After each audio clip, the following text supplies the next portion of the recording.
안녕하십니까. 송국근의 혼술이 매주 일요일 보내드리는 정가디 따마 5월 5일 어린이날에 인사드립니다.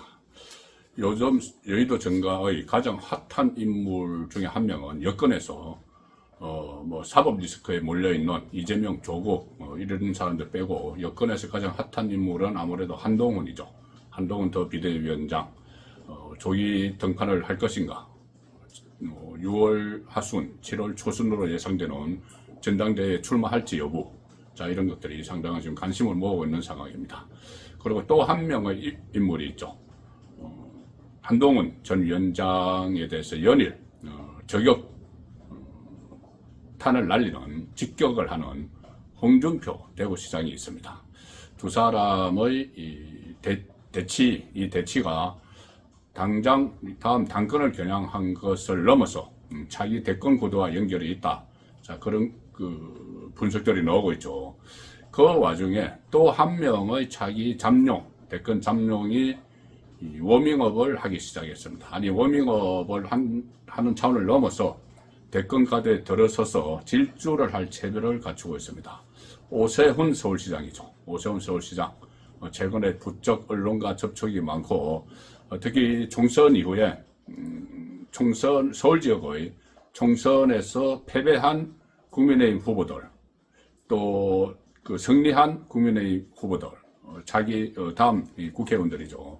뿐만이 아니고 서울시 안에서 서울시의 선거에 출마를 해서 당선된 민주당 당선인들까지 관저로 초청을 해서 오찬, 만찬을 하면서 일종의 관저 정치를 시작을 했습니다. 자, 다분히 자기 대권 포석으로 생각을 할 수 있는, 자, 그런 정치 행보죠. 관저 정치가 시작됐습니다. 자, 그런데 여기서 상당히 주목할 지점이 하나 있습니다. 뭐냐 하면은, 아무래도 지금 현재 상황에서 대권 아직 많이 남았지만 현재 상황에서 차기 대권의 가장 유력한 주자, 민주당에서야 이재명 조국, 김동연, 이재명 조국은 만약에 구속되지 않는다면 전제하에 그렇지만은 구속될 가능성이 높죠. 민주당 쪽은 빼고 국민의힘 차기 대권 주자를 보면은 이 세 사람이 아직은 유력하고, 그 중에서 한동훈이 단연 압도적이죠. 잠시 후에 제가 지지율 설명을 드릴 겁니다. 자, 그런데 한동훈을 겨냥을 해서 오세훈 서울시장 그리고 홍준표 대구시장이 연대를 하는 듯한, 그래서 한동훈을 협공하는 듯한 그런 양상이 벌써부터 조금씩 나타나고 있습니다. 자, 이름을 붙이자면은 홍오연대 이렇게 될 텐데, 홍오연대, 홍준표, 오세훈, 홍오연대가 실제로 이게 대선에서 이런 현상이 나타날지 모르겠지만 지금 초반전에 신경전을 벌이는 과정에서는 그런 조짐이 분명히 보입니다. 자, 왜 홍오연대가 필요할까? 지금 한동훈 현 시점에서 한동훈의 이 지지율이 압도적이기 때문입니다. 가장 최근에 조사한 여론조사 미디어 리서치가 뉴스핌의 의뢰로 조사를 한 건데 5월 2일 날 발표가 됐습니다. 가장 최근 조사죠. 여기서 여권만 놓고, 야권은 빼고 여권만 놓고, 보수 우파 진영만 놓고 대권 후보군 선호도 조사를 했습니다. 여기 이제 선호도 조사를 했는데, 이제 국민의힘 지지층뿐이 아니고 민주당 지지자들, 조국당 지지자들, 중도층까지 다 같이 전 국민을 대상으로 한 거죠. 전 국민을 대상으로 여권의 대권 후보들 중에서 누구를 가장 선호하느냐, 누가 그러니까 국민의힘 대통령 선거, 차기 대통령 선거 후보가 돼야 되느냐, 이 질문이죠. 이 질문에 한동훈이 21%, 1위고 2위가 홍준표 11%입니다. 21%, 11%. 그리고 3위가 오세훈, 원희룡 거의 비슷합니다. 7% 정도. 자, 그래서 한동훈이 여기도 더블 스코어를 앞서고 있죠. 왜 21%, 11%, 7%가 밖에 안 나오느냐? 총 합이 100%가 잘 안 되죠. 아직은 자기 여권의 대권 후보에 대해서 아직은 모르겠다. 무응답 이쪽이 많기 때문입니다. 그다음에 정치 쪽에 이제 관심 있는 층이 대답을 많이 하죠. 그래서 한동훈 21, 홍준표 11, 오세훈, 원희룡 7 이렇게 나왔는데, 자, 지금 저희들이 이제 이야기하는 것이 여권의 대선 후보죠. 그러면은 국민의힘 지지층의 의사가 중요하겠죠. 국민의힘 지지층 중에서 국민의힘 지지층의 민심이 이 대통령 선거 그 후보 경선 때 투표를 행사하는 이 권리당원, 책임당원이죠. 이 국민의힘 책임당원, 책임당원의 기류와 비슷하기 때문에, 맞물리기 때문에 국민의힘 지지층이 누구를 주자로 생각을 하는가, 그것이 우선은 중요하겠죠. 자, 그래서 국민의힘 지지층만 따로 떼내서 분석을 해보니까, 여권의 대권 후보 선호도에서 한동훈이 1인데, 차이가 엄청납니다. 한동훈이 51%. 한동훈이 적합하다가 51%가 나왔습니다. 국민의힘 지지층에서만 따로 보면은. 그리고 다른 사람들은 좀 미미하죠. 원희룡 13%, 오세훈 12%, 그리고 홍준표는 7.6%입니다. 원희룡 13% 이렇게 된 건 최근에 인천 계양 어뢰 총선에서 출마를 해서 열심히 활약을 한, 패배했지만 그런 효과가 좀 있을 텐데, 어쨌든 오세훈이나 원희룡이나 10% 전반대, 그리고 홍준표는 한 자릿수 7.6% 이렇게 나왔기 때문에 51%를 지지를 받는 한동훈이 지금 압도적으로 앞서 나가는 것이죠. 자, 이렇게 되니까 오세훈이 일단 간저 정치에 돌입을 했는데, 말씀드린 대로 국민의힘 낙선자, 당선자, 민주당 당선자 이렇게 서울시장 간저로 초청을 해서 간저 정치를 시작을 했는데, 자, 최근에 TV조선 인터뷰에서 상당히 중요한 말들을 쏟아냈습니다. 오세훈이 본격적으로 이제 뛰어드는 거죠, 이 판에. 총선 패배, 국민의힘 총선 패배는 전적으로 한동훈의 책임이다, 이런 뉘앙스의 말을 했습니다. 자, 홍준표와 비슷하죠. 오세훈이 뭐라고 했냐면은, 지금 전략이 잘못됐다. 지난 총선에서 진 것은 전략이 잘못됐는데, 한동훈이 짠 전략, 2조 심판론, 이재명 조국 심판론, 그리고 운동권 심판론, 이런 잘못된 전략 때문에 졌다, 이렇게 이야기를 합니다.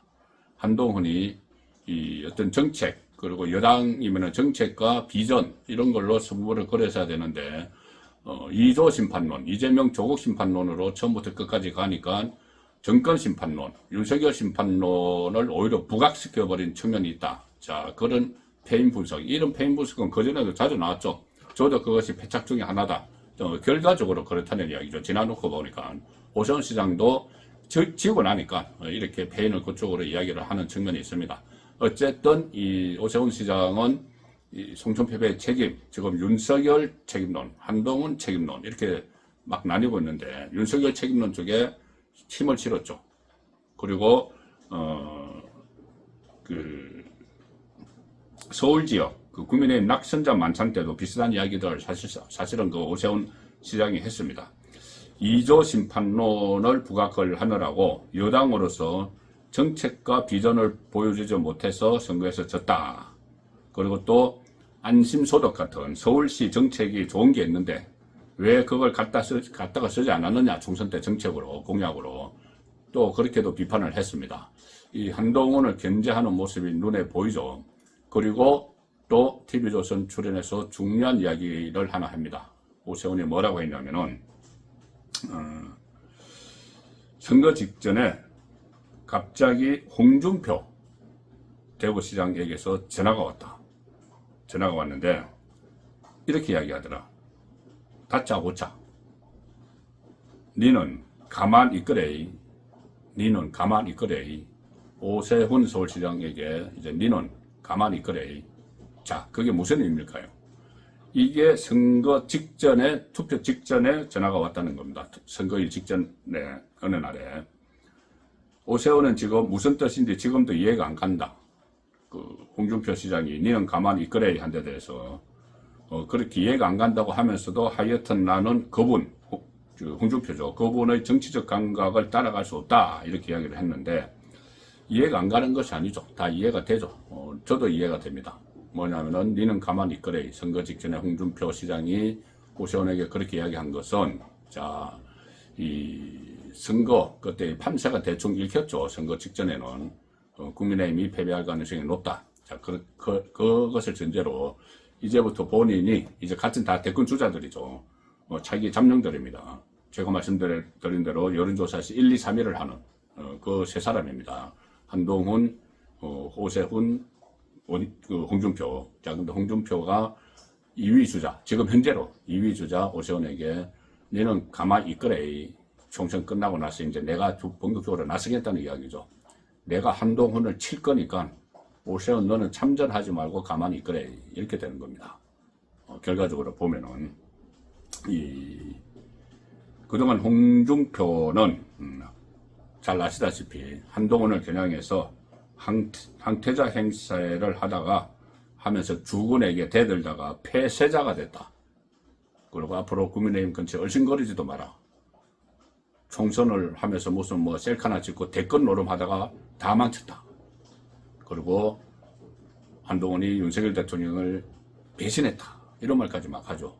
이렇게 막 이제 한동훈을 겨냥해서 쳤는데 치기 직전에 오세훈에게 너는 가만히 있거래. 내가 치겠다. 이 메시지를 줬다는 이야기죠. 이게 무슨 의미냐. 그래서 이것을 제가 홍준표, 오세훈, 이 한동훈 압도적 강자, 현재 시점에서 압도적 강자인 한동훈을 겨냥을 해서 일종의 홍오연대, 홍준표가 홍오연대를 모색을 하는 것이 아닌가 그렇게 생각이 드는 겁니다. 이 홍준표가 오세훈에게 니는 가만히 있거래, 니는 이렇게까지 이야기할 정도로 두 사람은 아주 밀접합니다. 친밀하죠. 어떻게 보면은 정치적인 뿌리가 처음부터 그런 건 아니지만은 두 사람이 좀 비슷합니다.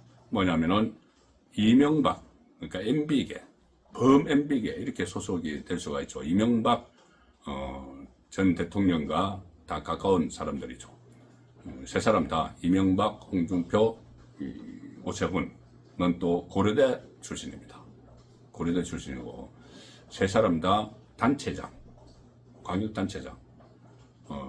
이명박은 서울시장, 이명박 전 대통령 서울시장을 했는데 서울시장을 물려받은 사람이 오세훈이었죠. 그리고 또 홍준표 또 고대 출신이고 경남도지사를 하고 지금 대구시장을 하는 단체장이죠.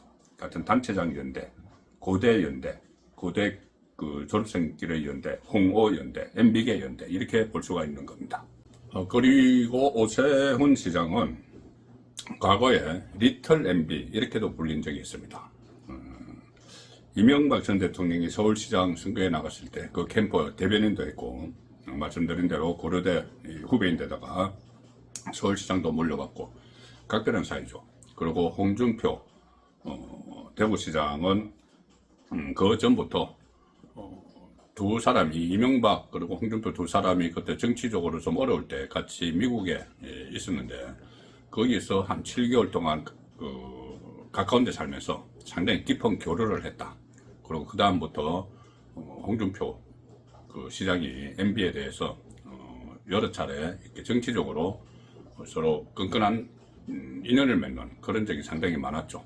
윤석열 정부가 들어서기 전에 이제 당선되고 나서도 홍준표 시장이 MB에 대해서 특사 이야기를 윤석열 대통령을 향해서 자주 이야기도 하고 상당히 끈끈한 사이입니다. MB와 홍준표 시장. 그래서 이 고대 출신의 단체장 출신의 또 MB계인 홍준표, 오세훈이 연대를 할 가능성이 있다. 자, 왜 이 연대가 또 힘을 얻느냐 하면은 지금 사실상 윤석열 정부에서 MB계, 이명박계가 요직을 계속 차지하고 지금도 거의 장악을 하고 있습니다. 여전히 친윤의 핵심 실세라고 불리는 사람들, 장제원, 권성동, 윤한홍, 정치권에 있는 사람들은 MB계 출신이 많죠. 그리고 지금 새로 대통령 비서실장이 된 정진석 비서실장은 이명박 정부에서 정무수석을 했습니다. 정통 MB맨이죠. 그리고 뭐 그 외에도 MB계가 상당히 많이 있습니다. 지금 심지어 뭐 국무총리로 거론되는 주호영을 비롯해서 그 전에 비서실장들 또 비서실장들 김대기도 MB 쪽이었죠. 그래서 윤석열 정부 그 주변에 MB계가 이명박계가 상당히 포진이 되어 있기 때문에 그것을 이명박계 MB계를 매개를 해서 오세훈과 홍준표가 연대를 한다면은 홍오연대 이렇게 연대를 한다면은 상당히 힘을 받을 수 있는 기반이 지금 마련되어 있는 겁니다.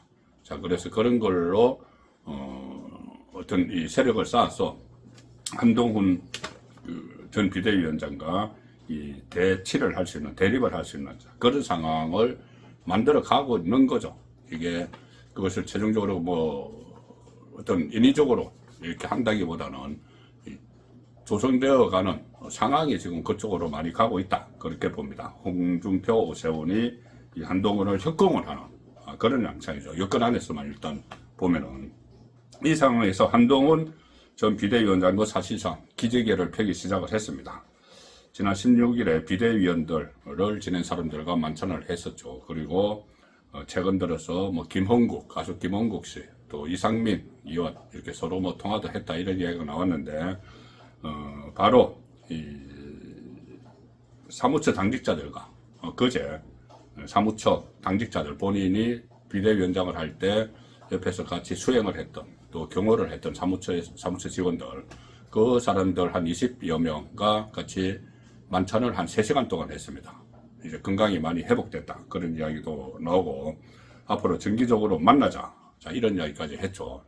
당 사무처 의원들에게 전직 당 대표가 이렇게 끝나고 나서 만찬을 하는 것도 이례적이고 정기적으로 만나자 이것은 본인이 곧 당 대표로 돌아온다는 저는 시그널로 봅니다. 사인으로 봅니다. 왜 그러냐면 만약에 본인이 뭐 당 대표직에 출마도 안 할 거고 그러면은 나중에 다른 사람이 당 대표가 되겠죠. 그런데 당 대표가 있는데 그 밑에 사무처 이 핵심 당직자들일 텐데 사무처 요원들일 텐데 그 사무처 요원들과 정기적으로 만나는 거 전직 대표격인 비대위원장이 그건 말이 안 되죠. 그래서 이것은 당 대표로 본인이 다시 돌아온다 이 사인으로 저는 봅니다. 지금 한동훈 비대위원장 입장에선 이번 전당대회를 놓치면은 대권과 다음 3년 후에 대권과는 사실상 멀어집니다. 정치권에 진입할 일정이 거의 없는 거죠. 1년 후에 4월달에 내년 4월달에 재보궐선거가 있지만 재보궐선거 뭐 어디서 몇 군데나 치러질지 여전히 불투명하고 그 다음 선거는 2년 후에 지방선거. 그 지방선거에 뭐 서울시장으로 만약에 출마한다 이러면 또 다른 이야기가 되지만 그래도 뭐 대권과는 상관이 없는 거죠. 3년 후에 대권과는. 그리고 2년 후에 다시 당권에 도전한다. 이것도 안 됩니다. 자기 대권을 하려면. 당권 2년 후에 새로운 전당대회가 열려서 대표를 뽑으면 그로부터 1년 후에 대선이 있는데 당정 분리 이것 때문에 대선 후보가 당 대표가 대선 후보는 지금 못 되도록 그렇게 돼 있어. 한 1년 그 기간 동안에는. 자, 그래서 한동훈 입장에서는 이번이 아니면 정치권에 진입할 기회가 없다. 물론 차기 아니고 차차기를 노린다. 그러면 또 다른 이야기가 되지만은 지금 한동훈 비대전 위원장이 만약에 한 3년, 뭐 2년 이렇게 정치를 떠나 있는데 다시 이제 복귀를 한다고 해서 지금과 같은 그런 대중적 인기도가 계속 될까? 그것은 뭐 의문이죠. 뭐 그렇지 않을 가능성이 더 높은 것이죠. 그래서 한동훈은 이번에 당권에 도전을 하는 그 수순을 밟고 있다고 저는 보고 있고, 자, 홍준표 대구시장은 역으로 지금 말씀드린 것과 역으로 한동훈이 당권을 차지하고 있으면은 2년 동안 당권을 차지하고 있으면은 본인의 대권 꿈이 멀어집니다. 홍준표는 그 경우에 본인이 대구시장으로 계속 있어야 되는 거죠. 대구시장으로 있다가 2년 후에 이제 대구시장 끝 마치고 1년 남겨놓고 대통령 선거를 한다고 중앙무대로 복귀를 해서 경선을 준비를 해야 되는데 그때 당은 이미 한동훈에게 다 장악이 돼 있기 때문에 한동훈이 아니더라도 다른 새로운 대표가 또 새로운 대권 주자가 있으면은 그쪽에서 다 이미 다 지분을 가져가 버렸기 때문에 홍준표에게 갈 건 없죠. 2년 후에는. 그렇기 때문에 지금 당장 홍준표는 첫 번째는 한동훈이 당 대표가 되면은 안 되죠. 그래서 한동훈 책임론을 막 씌우면서 한동훈의 당 대표직을 차지하지 못하도록 그런 지금 시도를 하고 있고, 그래서 심지어 일각에서는 홍준표 시장이 대구시장을 던지고 이번 전당대회 당대표에 도전할지도 모른다, 그런 말까지 나오죠. 본인에게는 마지막 기회니까. 자, 그렇게 저는 그 가능성도 전혀 배제할 수 없다고 봅니다. 왜 그러냐면은 이 홍준표는 벌써 2번이나 그렇게 한 적이 있습니다. 경남도지사 하다가 대권 도전한다고 던지고 나갔죠. 그리고 대선 실패하고 나서 셀프 하방한다고 해서 대구로 가서 그거는 그 이후래요. 그 던지고 그 다음에 그 대권에 나가서 경남지사 던지고 대권에 나가서 실패하고 그 다음 총선 때 대구로 출마를 하죠. 대구로 출마를 해서 수성을 국회의원이 됐는데 그 다음에 그 상황에서 대권에 도전했다가 안 되니까 대구시장 선거가 열리니까는 또 수성을 국회의원을 던지고 대구시장으로 나갔습니다. 2번 그런 적이 있죠. 경남지사 한번 던졌고 국회의원 한번 던졌고, 경남지사 던질 때는 대선에 나가기 위해서, 국회의원 던질 때는 대구시장이 되기 위해서. 그러니 이번에 3번째도 가능하다는 이야기죠. 3번째 대구시장 던지고 당대표에 도전한다. 뭐 그 시나리오도 가능합니다. 물론 상당한 비판이 따르겠죠. 보궐선거 치러야 되고. 처음에 경남지사 던질 때는 그 타이밍을 잘 조절해서 보궐선거가 안 치러졌는데, 국회의원, 대구 수성을 국회의원 던질 때는 보궐선거가 치러졌습니다. 그래서 비용이 나갔죠. 사회적 비용이 나갔죠. 이번에도 마찬가지. 지금 2년 남았는데 임기가 던지면은 이 보궐선거를 치러야죠. 대구시장 보궐선거. 그렇지만 홍준표는 할 수 있다. 홍준표 캐릭터라면은 그것도 전혀 그 가능성도 배제할 수 없다. 그만큼 홍준표도 마지막 기회입니다. 홍준표에게 마지막 기회, 대통령이 될 수 있는. 그래서 일단 한동훈을 낙마를 시켜야 되기 때문에 한동훈 책임론, 그 총선 패배 책임론을 집중적으로 제기를 하는 것이죠. 만약에 거기에 먹혀들지 않으면 또 행동으로 나설 수도 있다는 겁니다. 이 한동훈이 전당대회 출마하면은 그럼에도 불구하고 본인이 그렇게 공격했는데도 불구하고 출마하는 상황이 오면은 본인도 대구시장 던지고 같이 출마를 해서 전당대회에서 빅매치가 이루어질 가능성도 있다. 자, 그것까지도 지금 배제를 할 수 없는 상황입니다. 오세훈 서울시장도 이 한동훈이 이번에 당권을 잡고 점차 한동훈 대세론을 쌓아가면은 기회가 적어지겠죠. 서울시장에 아직 2년을 매어 있어야 되기 때문에 서울시장 끝나고 당에 복귀를 할 때 한동훈이라는 이런 막강한 인물이 있으면은, 현재로서 이제 막강한 인물이라는 이야기입니다. 그때까지 이어지면은 상당히 좀 부담이 되겠죠. 자, 그래서 그때를 미리 대비하는 차원에서든 아니면 지금 이 한동훈의 기운을 꺾기 위해서 이 한동훈에 대해서 총선 패배 책임론을 오세훈도 제기를 하는 것이죠. 오세훈도 제기를 하면서 선거 전략이 잘못됐다. 2조 심판론 때문에 졌다.